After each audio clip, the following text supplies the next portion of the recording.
mga kapatid, sa buhay natin bilang isang Kristiyano, no, ito yung sinasabi nating mapagkunwari. Ito yung sinasabi natin kung minsan pakitang tao.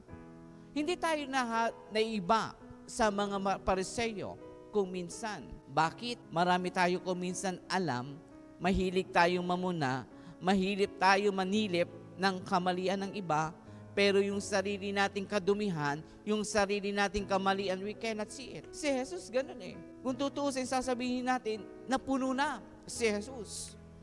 Parang bawat kibot at galaw ni Jesus, bawat gawin niyang tama sa paningin ng iba, mali. Kaya nga sabi na lang sa kanila ni Jesus, ikinumpara saan? Sa isang tasa, sa isang pinggan. Nakita natin kung paano natin binibigyan ng kalinisan ito. Nakikita natin ang karumihan kung minsan. Ganito sana tayo, no? We cleanse our heart. We cleanse our body, internal o external. Pero just look your internal. Baka yung loob mo ay salungat, hindi kapareho ng ipinapakita mo sa panlabas. Ganda-ganda nga ng suot, todo formado, dunong na dunong sa karunungan, pero salungat naman sa paggawa. Puging-pugi, ganda-ganda, pero tignan mo naman ang loob.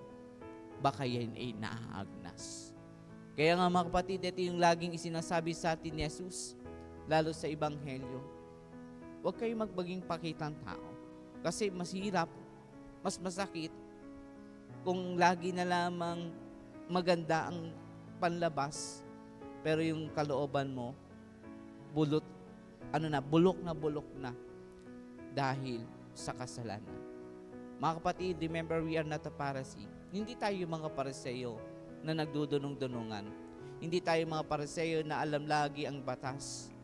Ang nais lang sa atin ni Jesus, isabuhay mo naman kung ano yung lagi mong ipinupuna sa ibang tao.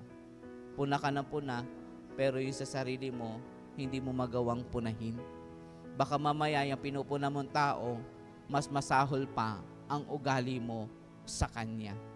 Kaya nga, my dear friends, no, muli tayong pinapaalalahanan ni Jesus, no, hindi lang sana ang physical na panlabas ang ating pinapuputi, kundi pati ang ating mga budhi. Amen.